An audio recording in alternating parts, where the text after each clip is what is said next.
কিনা। মিষ্টি খাওয়াতে কোনো অসুবিধা নেই, তবে দোয়া করার পর মানুষকে মিষ্টি খাওয়ানো এটা আসলে কোন হাদিস নির্দিষ্ট কোনো বিষয় নয়। এমনি দোয়া করলাম, আমরা দোয়া চাইলাম, কেউ দোয়া করলো, এটা ভিন্ন কথা।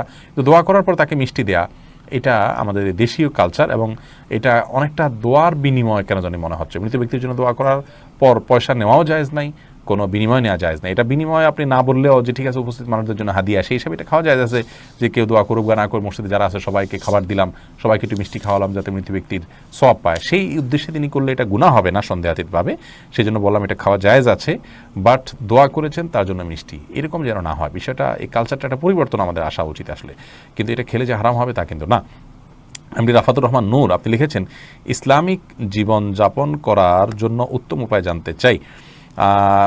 এটা তো দীর্ঘ আলোচনা সাপেক্ষ বিষয়। ইসলাম জীবনযাপন করার জন্য ইসলাম সম্পর্কে আপনি জানবেন, সে অনুযায়ী আমল করবেন, ভালো একটা পরিবেশ নেবেন, যে পরিবেশে কোন হাদিস অনুযায়ী আপনি চলতে পারেন।